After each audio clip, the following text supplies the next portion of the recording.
Good day everyone. My name is Vince Leandro G. Taasan. I'm from Group 4 and I will be reporting the topic Multiple versus Unified Selves. In this topic, I will be discussing Klein's concept of splitting, actualization theories, and disposition or trait theories. Let's start with Klein's concept of splitting. Splitting can be described as the mental separation of objects into good and bad parts and subsequent repression of the bad or anxiety-provoking aspects. Splitting occurs when a person can keep two contradicting thoughts or feelings in mind. So, therefore, that person focuses on just one of them. It mostly happens especially to a child. So, basically, it is the inability to hold opposing thoughts, feelings, or beliefs. The good me and the bad me. People deal with both pleasurable and destructive impulses towards external objects and enables people to see both positive and negative aspects of themselves and others. Unified self, theories of actualization. Self-actualization is the complete realization of one's potential and the full development of one's abilities and appreciation for life.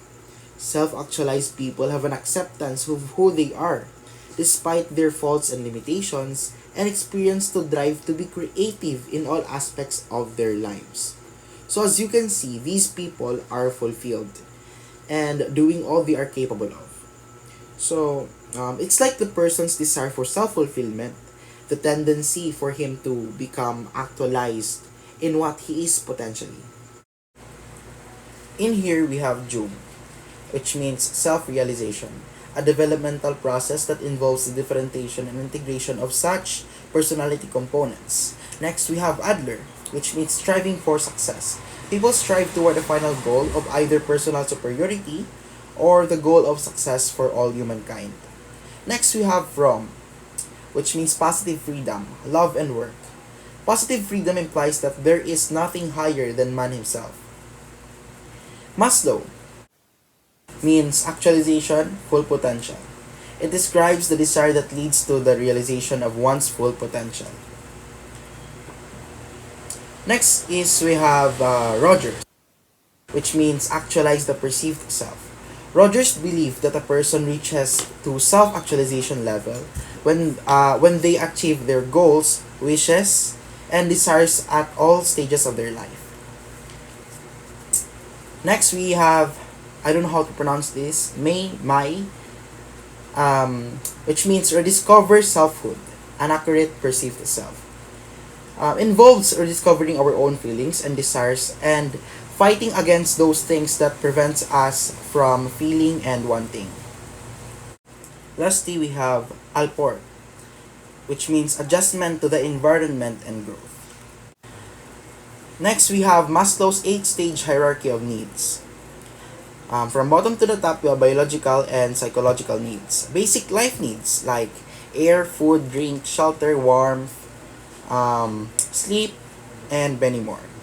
Next in line, we have safety needs. Under it, we have protection, security, order, law, limits, stability, and we can also include financial needs and many more. Next, we have belongingness and love needs. It involves family, affection, relationship, work group, and etc. Next, we have esteem needs. It includes achievements, status, responsibilities, and reputation. Next in line, we have cognitive needs. It involves knowledge, meaning, and self-awareness. Next, we have aesthetic needs like beauty, balance, form, and many more. Next, we have self-actualization. It includes personal growth and self-fulfillment. And lastly, we have transcendence, helping others to self-actualize. Maslow believes that the lower level needs have to be satisfied before higher needs influence behavior. Fourth, structure of personality. Individuals' experiences and environment played a role in shaping their personality. Alport created a highly influential three-tiered hierarchy of personality traits consisting of number 1, cardinal, a single dominant characteristics that directs most of a person's activities. Cardinal traits are rare but strongly deterministic of behavior. Number 2, central traits. 5 to 10 qualities that characterize a person's daily interactions, present to varying degrees in all people. Central traits influence but do not determine an individual's behavior. And lastly, we have secondary traits, characteristics that are exhibited in specific situations. Also present in all individuals and can influence behavior, but secondary traits are strongly dependent upon immediate context, such that they are not apparent in all situations. Alport's theory. First, we have motivational traits. It means initiates action. Alport believed that most people are motivated by present drives rather than by past events and are aware of what they are doing and have some understanding of why they are doing it. Number 2 is stylistic disposition. If motivational traits initiates actions, stylistic disposition guides actions. Number 3, proprium. It is the core of a person, equivalent to the self and ego. Alport used the term Proprium to refer to those behaviors and characteristics that people regard as warm, central, and important in their lives. Alport's proprium is described in terms of its functions or things that it does. First, we have bodily self, which means knowing one's body and its limits. Second, we have self-identity, which means awareness of inner sameness and continuity. Third, we have self-esteem, which means pride in the ability to do things. Fourth, we have self-extension, which means sense of possession and valuing of others. Fifth, we have self-image, which means sense of measuring up to expectations of others. Self as rational coper, which means sense of self as active problem-solving agent. And lastly, we have appropriate striving. It means development of long-term purpose and goals. Next, we have Cattle's source trait and surface trait. Source traits are basic traits that underlie surface traits. Surface traits are personality characteristics that can be easily seen by others. As you can see in our example, introversion as our source trait, and being shy, dislike crowd, being quiet, and withdrawn are our surface traits. So basically, surface traits, sila yung mga madali natin makita sa isang tao. Cattle's theory, personality traits. First, we have ability. It is how far or how fast one can perform. Our capability, potential, or capacity. Next, we have motivation, a dynamic trait. It has three concepts. First, we have attitudes.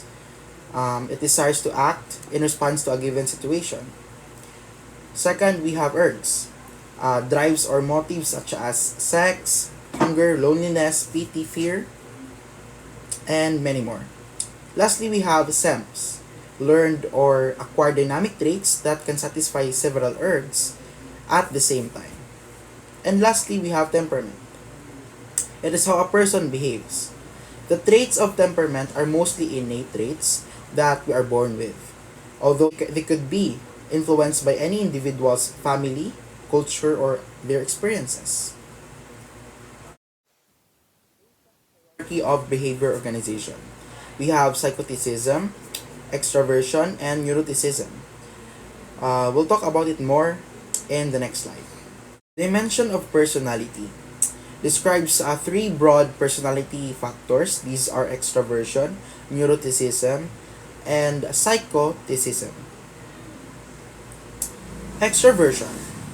Extroverts characterized by sociability, impulsiveness, liveliness, optimism, and quick-wittedness whereas introverts are quiet, passive, unsociable, careful, reserved, thoughtful, pessimistic, peaceful, and controlled. Neuroticism. Like extroversion or introversion, neuroticism is largely influenced by genetic factors. People high in neuroticism have such traits as anxiety, hysteria, and obsessive compulsive disorders. They frequently have a tendency to overreact emotionally and to have a difficulty returning to a normal state after emotional arousal. Measuring personality. Asenk and his colleagues developed four personality inventory to measure superfactors or types. The two most frequently used by current researchers is the Asenk personality inventory, which measures only extraversion and neuroticism, and the Asenk personality questionnaire, which also measures all three factors. Next, we have McRae and Costa's Big Five personality factors. According to them, each person has five traits. These are openness, conscientiousness, extraversion, agreeableness, and neuroticism. Under openness is imagination, feelings, actions, and idea. If a person scored low in this trait, that person is practical, conventional, and prefers routine. But if a person scored high in this trait, That person is curious and has a wide range of interest and independent. Next is conscientiousness. Under conscientiousness is competence, self-discipline, thoroughfulness, and goal-driven. And if a person scored low, that person is impulsive, careless, and disorganized. But if a person scored high in this trait, that person is hardworking, dependable, and organized. Next, we have extroversion. Under it is sociability, assertiveness, and emotional expression. If a person scored low in this trait, that person is quiet, reserved, and withdrawn. But if a person scored high, that person is outgoing, warm, and seeks adventure. Next, you have agreeableness. Under this is cooperative, trustworthy, and good-natured.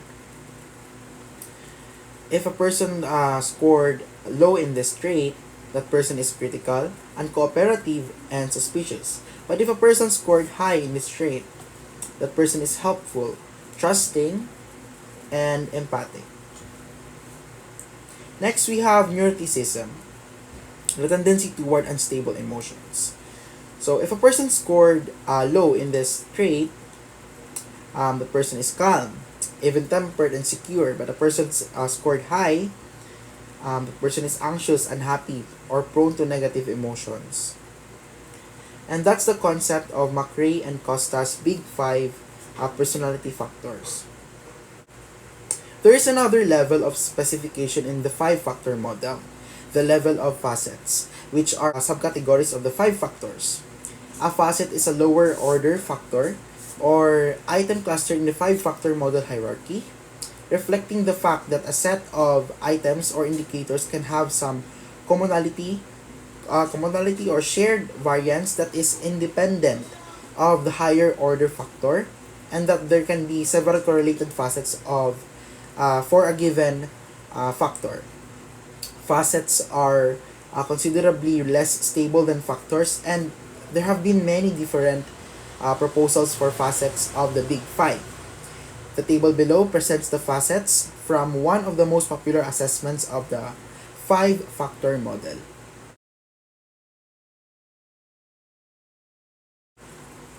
And that ends my presentation for Module 7.